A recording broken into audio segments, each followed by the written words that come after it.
ഈ social media കിടന്ന് തോണ്ടിക്കൊണ്ടിരിക്കുമ്പം സമയം പോകുന്നേ അറിയത്തില്ല. പക്ഷെ അത് മാത്രമല്ല, ഇതിനകത്ത് ഏറ്റവും വലിയ വേറൊരു വില്ലനും കൂടെ ഉണ്ട്. ഇത് നമ്മുടെ മൂഡ് തന്നെ മാറ്റിക്കളയും. എനിക്കൊരു സ്വഭാവമുണ്ട്, എനിക്ക് ഈ ന്യൂസ് കേൾക്കുന്നത് ഭയങ്കര ഇഷ്ടമാണ്. അതുകൊണ്ട് ഇപ്പോൾ ഫേസ്ബുക്ക് അല്ലെങ്കിൽ ഇൻസ്റ്റാഗ്രാമിലോ യൂട്യൂബിലോ കയറുമ്പോൾ ഈ ന്യൂസ് കേട്ടോണ്ടിരിക്കും. അപ്പോൾ അങ്ങനത്തെ ഇപ്പോഴത്തെ ഏറ്റവും വലിയ ന്യൂസ് തന്നെ യുദ്ധവും ബഹളവും അതൊക്കെ തന്നെ. അപ്പോൾ അത് തന്നെ കേട്ടോണ്ടിരിക്കുമ്പോൾ എനിക്ക് പിന്നെ സോഷ്യൽ മീഡിയ ഇത് ഫോൺ ഓഫ് ചെയ്ത് വെച്ചാലും പിന്നെ ഭയങ്കര ദേഷ്യം എല്ലാത്തിനോടും. അല്ലെങ്കിൽ ചെറിയ കാര്യം മതി എന്നെ ട്രിഗർ ചെയ്യാൻ. ഇതെന്നാന്ന് നോക്കാൻ വേണ്ടി വായിച്ചു നോക്കിയപ്പോഴാണ് ചില കാര്യങ്ങൾ മനസ്സിലാക്കിയത്. ആദ്യമേ തന്നെ ഈ സോഷ്യൽ മീഡിയ എന്ന് പറയുന്ന സംഭവം ഒരു മനുഷ്യനെ കാമാക്കുക അല്ലെങ്കിൽ നമുക്കൊരു സമാധാനത്തിനൊരു സംഭവമല്ല. നമ്മളെ എങ്ങനെയെങ്കിലും പിടിച്ചിരുത്തി ആ വീഡിയോ കാണിച്ച് അതിന്റെ പുറകെ വരുന്ന പരസ്യം കാണിച്ച് അവർക്ക് കാശുണ്ടാക്കാന്നുള്ളതാണല്ലോ. അപ്പൊ നമുക്ക് സാധാരണ മനുഷ്യന് ഏറ്റവും കൂടുതൽ ഇഷ്ടമുള്ള കാര്യങ്ങൾ എന്താ? ആരെങ്കിലും തമ്മിൽ വഴക്കുണ്ടാക്കുന്നത്, എന്തെങ്കിലും വിവാദം, വിപ്ലവം, ഇമോഷണൽ ആയിട്ടുള്ള കാര്യങ്ങൾ അല്ലെങ്കിൽ സെക്ഷൽ ആയിട്ടുള്ള കാര്യങ്ങൾ, ഇതാണല്ലോ കണ്ടോണ്ടിരിക്കുന്നത്. ഇപ്പം ഫോർ ഇൻസ്റ്റൻസ്, ഇപ്പം ഒരാൾക്ക് ഒരു ഇമോഷണൽ ആയിട്ടുള്ള കാര്യം ഇഷ്ടമെങ്കിൽ ആ വീഡിയോ വരുമ്പോൾ മാത്രം ആ വ്യക്തി കൂടുതൽ നേരം കാണും. ചിലപ്പോൾ ഒരു 30 അല്ലെങ്കിൽ ഒരു 40 സെക്കൻഡ് കാണും. അപ്പോൾ ഓട്ടോമാറ്റിക് ആയിട്ട് നമ്മുടെ ആ ഒരു അൽഗോരിതം, ഇപ്പൊ ഫേസ്ബുക്ക് ആണെങ്കിൽ ഫേസ്ബുക്ക്, അല്ലെങ്കിൽ ഇൻസ്റ്റാഗ്രാം ആണ് ഇൻസ്റ്റാഗ്രാം, യൂട്യൂബ് ആണ് യൂട്യൂബ്, അത് പിക്ക് ചെയ്യും. അതായത് ഈ മനുഷ്യൻ ആ ഒരു ടൈപ്പ് വീഡിയോ വരുമ്പോൾ മാത്രം കൂടുതൽ നേരം കാണും. അപ്പോൾ ഇത് ഓട്ടോമാറ്റിക് ആയിട്ട് അങ്ങനത്തെ ഉള്ളത് മാത്രം ഫീഡ് ചെയ്യും.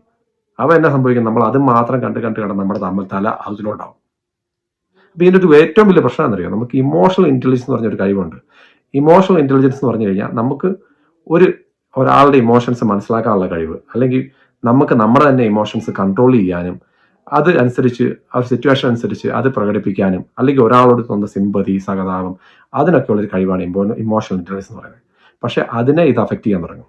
അതിനൊരു എക്സാമ്പിൾ പറഞ്ഞു കഴിഞ്ഞാൽ, നമ്മൾ ചിലപ്പം ഓൺലൈനിൽ കൂടെ കാണുന്ന ഒരു വ്യക്തിയായിരിക്കും, നമുക്ക് നേരിട്ട് പോലും നമുക്കറിയത്തില്ലായിരിക്കും.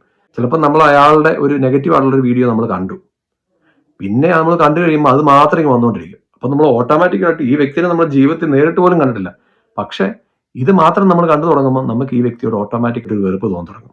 അതായത് ശരിക്കും ജീവിതത്തിൽ ഇതൊരു നല്ല മനുഷ്യനായിരിക്കും ഈ പുള്ളി, പക്ഷേ നമുക്ക് ഇങ്ങനത്തെ മാത്രം ഫീഡ് കാണുന്നതുകൊണ്ട് നമുക്ക് ഒറിജിനൽ റിയാലിറ്റി എന്നാന്ന് നമുക്ക് മനസ്സിലാകുന്നില്ല. അതുകൊണ്ട് നമുക്ക് ചെയ്യാൻ പറ്റിയ 2 കാര്യങ്ങൾ എനിക്ക് തോന്നിയേക്കുന്നത്, ഒന്ന്, നമ്മൾ സമയം കൺട്രോൾ ചെയ്യുക.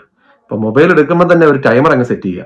അലാറം ഓൺ ആകുമ്പോൾ പരിപാടി നിർത്തിക്കണം. അരമണിക്കൂറിന് നേരത്തേക്ക് അലാറം വെച്ചെങ്കിൽ അലാറം അടിക്കുമ്പോൾ ഫോൺ ഓഫ് ചെയ്ത് മാറ്റി വെച്ചേക്കണം. രണ്ടാമത്, നമ്മൾ കാണുന്ന കണ്ടന്റുകൾ.